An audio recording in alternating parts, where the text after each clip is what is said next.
सम्पूर्ण नेपाल तथा विदेशमा रहनुभएका सम्पूर्ण दाजुभाइ तथा दिदीबहिनी साथीभाइ इष्टमित्र सम्पूर्णमा नमस्कार। देश र जनताको लागि पारदर्शिता, जवाफदेहिता र नयाँ राजनीतिक संस्कारको पक्षमा अघि बढ्दै गरेको राष्ट्रिय स्वतन्त्र पार्टीलाई आगामी यात्राहरू अझ सफलता मिलोस् भन्ने शुभेच्छा व्यक्त गर्दछु। स्वस्थ राजनीतिक समक्ष नेतृत्व र समावेशी विकासको सपना बोकेर अघि बढिरहेको राष्ट्रिय स्वतन्त्र पार्टी विकासको सपना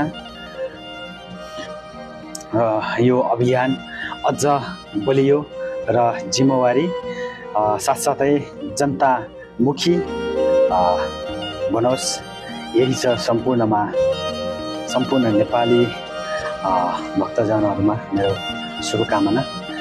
आज 2 वर्ष पार गर्दै 3 वर्षको जन्मोत्सव मनाउँदै अब 4 वर्षको यात्रामा छ।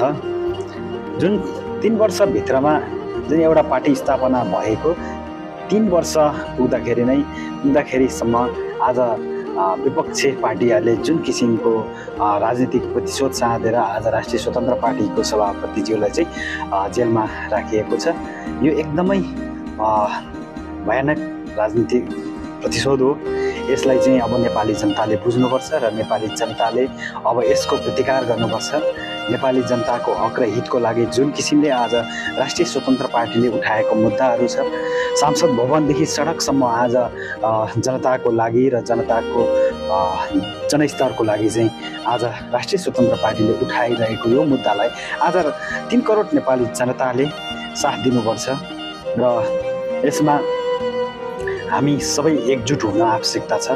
आज नेपाली जनतालाई एउटा आफ्नो देशमा बस्दै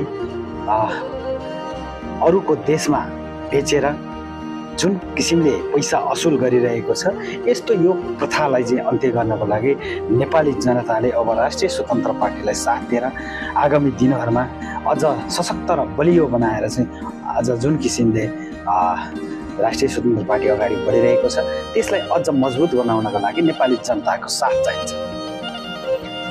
जुन युवाहरू आज आवश्यकता छ भन्दै सम्पूर्ण राष्ट्र सेवकहरूमा मेरो एकमुष्ट नमस्कार।